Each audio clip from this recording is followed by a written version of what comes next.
Alright, so I'm sure most of you have heard about this by now, but there has been an extreme amount of rumours to do with reports on Zach Lavine getting traded away from the Chicago Bulls. Of course, we've heard some official reports, we've heard some unofficial reports, just a lot of rumours and speculation really going around with this whole situation. Again, we did actually hear pretty much confirmed reports that the Golden State Warriors are, interested in Zach Lavine.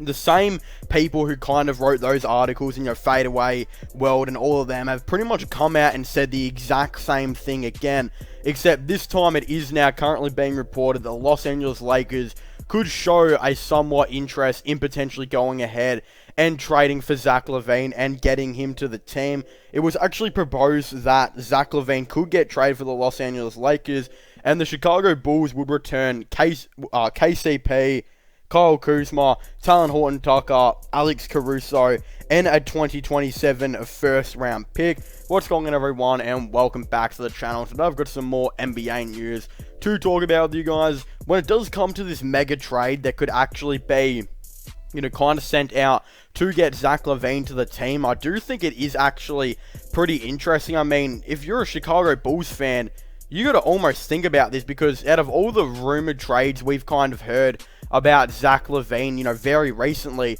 none of them have really been that good at all. They've all been, pretty crappy. I mean, some of them have had a couple first round picks in them, but they haven't really, given the Bulls any good young players or anything significant. But if we look at this trade, Talon Horton-Tucker is really an unknown player right now, but if you actually watch him, his defensive pressure and everything he adds is pretty insane. I mean, he's literally only 21 years of age or something like that. He's going to be, a free agent that will look for a long-term deal. But he's currently having to play behind so many scorers, and he's still averaging his 8 points per game and solid defense. I have a feeling Talon Horton-Tucker could be one of those guys that, if traded to the Chicago Bulls, could definitely improve his 10 points per game or something like that, or 8 points per game that he's averaging right now, to about 15 points per game or so in literally one season. I mean, he'll have another year of development under his, under his belt. He will have played with LeBron James, played with Anthony Davis. He's a very valuable player, I feel like, to kind of have on an NBA roster right now. And I feel like he's actually kind of the best piece you could get in this deal, because not just that, he'll be a free agent who you can sign, for the long term and be your starting shooting guard. So, again, he does add a lot of quality defense that the Chicago Bulls still desperately need, with, again, Patrick Williams being kind of their only really predominant defender in that starting five. I guess you could say not Michael Carter-Williams, sorry, just, again, you could say other players here and there as well, but look, I don't exactly know what kind of the whole situation with it is. I feel like Patrick Williams is kind of that only guy, but as I was saying, I don't know why I call him Michael Carter-Williams. Wendell Carter Jr. was who I was trying to say. He's another guy who's pretty decent at defense, but other than that, the defense does lack here and there, and I feel like he would be a very good piece. We're also looking at Kyle Kuzma, who is signed, for a long time with the team. He adds quite a bit of depth as well. I mean, considering there's no guarantees that Lauri Markkanen is going to be what some people think he is, and he's going to be wanting quite a big contract. If he gets offered a mega contract by a team, you always have Kyle Kuzma to be kind of that backup plan to say, well, hold on, we don't have to actually offer you, 15 or $20 million because you're not worth it. We just got Kyle Kuzma as a backup option. And again, he adds much needed help off the bench and can be a scorer to come off the bench as well. So again, Kyle Kuzma's nice in the deal. I really, really like Alex Caruso as well for the Chicago Bulls, considering they actually lost their backup point guard in Chris Dunn, who started quite a bit of the games. Again, Alex Caruso and Chris Dunn are very similar in they're both very good defenders, and both of them can still pass the ball. They're just not really great scorers. I'd probably say Alex Caruso might be better than what Chris Dunn is now. I mean, I haven't even seen him play for the Atlanta Hawks yet. But again, when we look at that, considering Satoransky might, again, they're probably going to decline his option. You might be needing a backup point guard, and I honestly believe Alex Caruso, again, improves their defense tremendously. And then probably the best player in this whole entire trade is, of course, Kentavious Caldwell-Pope, who is, again, he probably is my favorite Laker at this point. People don't actually understand how underrated KCP is. He is by far the third best Laker on their roster. He was their third best Laker last season. And again, if you disagree with me, well, not anymore. I actually say Dennis Schroeder is probably better than what KCP, but what I'm trying to say is last season, KCP was definitely the third best Laker. I mean, when we look at it, he was only averaging about 10 points per game or something like that. But in the playoffs, he absolutely lit up. He was like 40% from 3. He literally couldn't miss. And then when we look at this season, Kentavious Caldwell-Pope is 55% from 3. He is by far one of the best shooters in the NBA.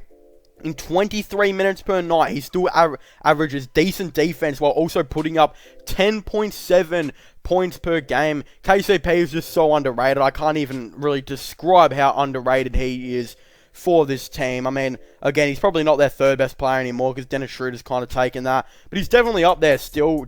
KCP is still an absolute, jet in the NBA. And again, if the Chicago Bulls were able to get him, that would be an absolute great return.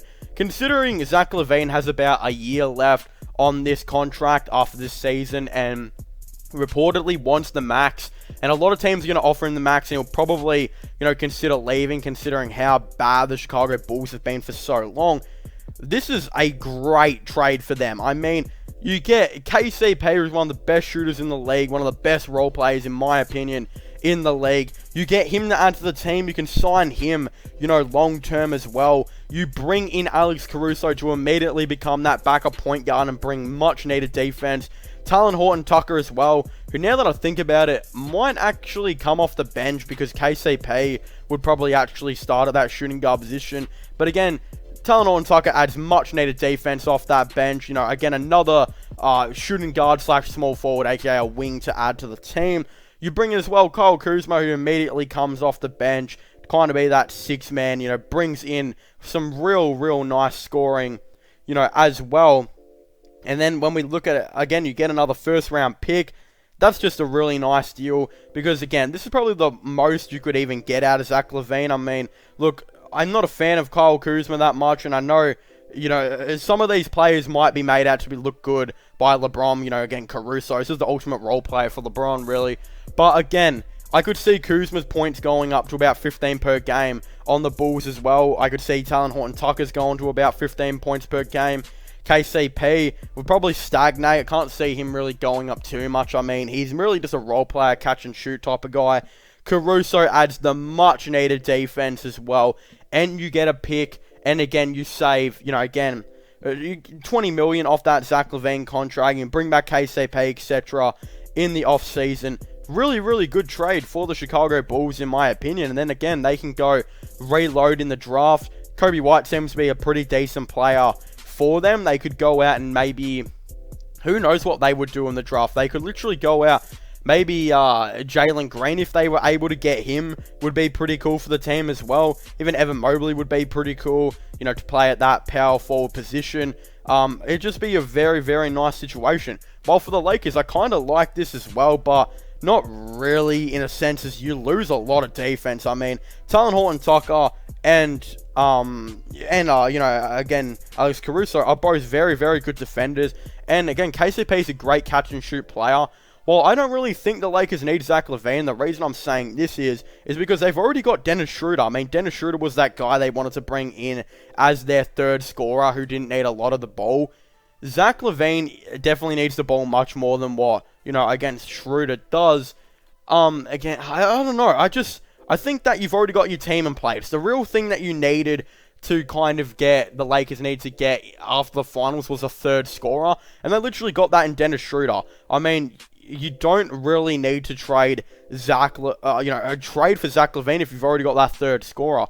If you're not confident in, Schroeder staying by the deadline, who knows, maybe they should trade Schroeder to get, instead of KCP and Caruso and whatnot, and the Bulls might still want to do that deal, because again, KCP is just great with LeBron. He's really the ultimate role player, and again, who's going to be that catch and shoot player if you trade him away? I just feel like they really do need to keep him. And again, Caruso and Talon Horton-Tucker add much needed defense, and Kuzma's just a great scorer off the bench. So if I'm the Lakers, I'm saying no deal. If I'm the Bulls, I'm probably, agreeing to this trade. Again, I think it fills in a lot for them, considering they really have no defense at all, and this doesn't immediately put them in a situation of, contending or anything like that, but you can still go to the draft and do what you need to do, and maybe even go and sign a big name free agent if you can as well. Again, this is just a trade that brings in so many role players, which I think they desperately need, and gives an opportunity for players like Talon Horton Tucker and Kyle Kuzma to improve on a worse team. But anyway, of course, I'd very much like to hear all of your thoughts and opinions on this. Do you guys think it would be a good trade for the Chicago Bulls or Lakers or whatever? Again, I'd definitely really like to know all of your thoughts and opinions on this down below.